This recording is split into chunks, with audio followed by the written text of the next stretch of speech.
Well, meanwhile, rehearsals for Trump's inauguration are well underway. We're joined now via video link from New York. Mark Singer, who's a journalist for The New Yorker. And I think it's fair to say, Mr. Singer, not a massive fan of the president-elect. So, with 5 days to go until he becomes president, how would you assess the mood of your nation?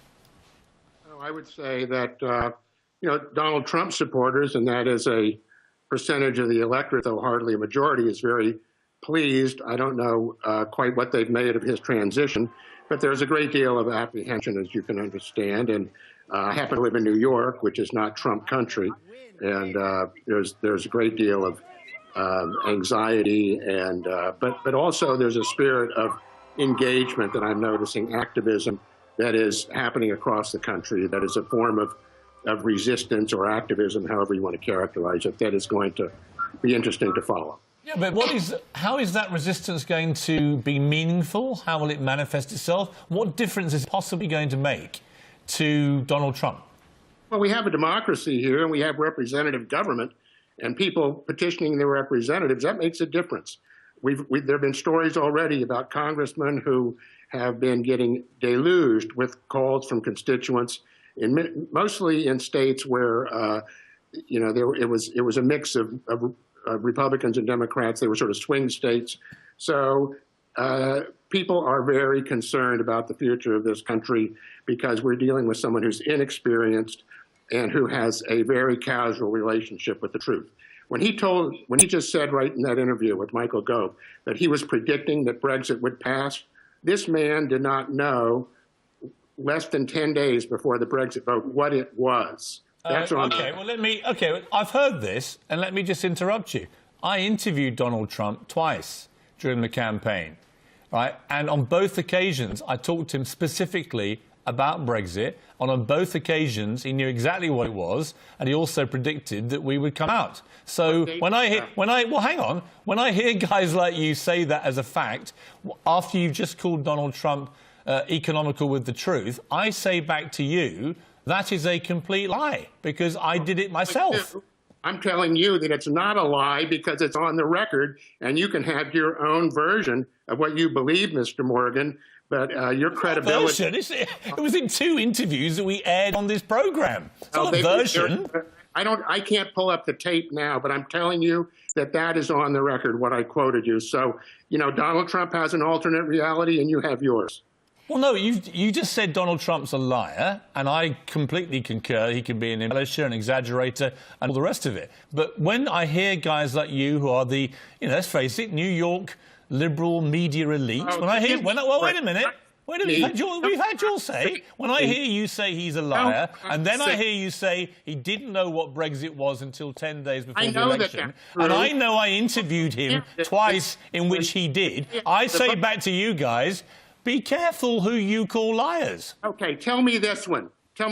He landed in Scotland the day after the vote and said everybody here was going crazy with happiness, and Scotland obviously voted to remain. So what does that tell you about his sense of what's going on and his awareness of the world? This person is contradicted by his own cabinet appointees. People who testified last week at their confirmation hearings who spoke very much in favor of the idea of NATO, his Secretary of Defense and his Secretary of State nominees both. What do you say to that about his credibility? What I say to that is what Donald Trump said, which is that he said he's very happy. He's very happy for his... Well, hang on, do you want me to answer the question or not? He said he's very happy for members of his cabinet to express their own opinions. I found that quite a refreshing change, actually, from this kind of collegiate, we've all got to say the same thing like robots approach. No, what it shows is a person who has no coherent vision and no consistency is what it shows. OK. Mark, can I just interrupt, Sure. because I wouldn't mind asking a question as well. And the question is, you did a very critical profile of Donald Trump. What was his reaction when you did that? Because we were talking, Piers and I were discussing yesterday on Twitter the fact that when you go after him, he comes back at you, doesn't he? He's not somebody who takes criticism lightly, and he is about to get... I mean, he's been subject to a huge amount of criticism in the run-up, but as president, it's going to be coming thick and fast. What is it like when you criticise him? He's a child, and he says these things because he has very thin skin and profound insecurity, and it's like toying with someone. When you're attacked by Donald Trump, I find it personally to be just a sport. I spent a lot more time with him than Piers Morgan did for a profile that I wrote. Very clear sense of how insecure. Yeah, and also using the line, unfortunately. But Mark, well, we also thank you very much the idea of this guy who spent a few hours with Trump for some profile, spent more time with Trump than me. I've spent hundreds of hours in the company. I spent hundreds of hours too. Yeah, okay, but I don't think you've got any idea how much time I've spent with Donald Trump in the last 10 years. You sound like Trump yourself. Everything's bigger, right? You know what? There's nothing wrong with ambition.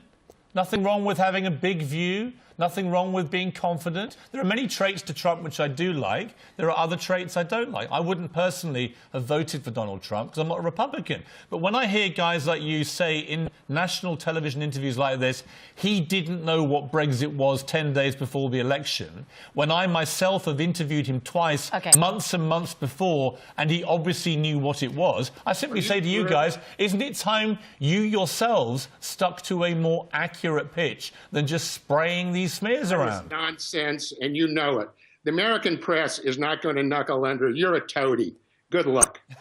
Wow. Mark Singer with that zinger. Thanks very much Mark indeed. Zinger. Mark Zinger from New York. See, this is my issue, though, with those guys, is that they just hate him so much that they're prepared to just come out with all this baloney. Because, I mean, we all heard the interview he gave me, and he talked openly about Britain, you know, leaving the EU. It wasn't something that was a surprise to Donald Trump. So these guys, I think, have got to work out a way of working with him. Now he's going to be president. He's the most powerful guy in their country. And, you know, yeah, we can all be called toadies. Of course, I like it, because he'd be the kind of guy who's like, someone Trump is, he's a name caller, says the bloke who just called me a toady. Anyway, Mark Zinger. What a great name for a guy flying out his zingers. Let's go to Laura, our own little toady, that is lurking in the corner.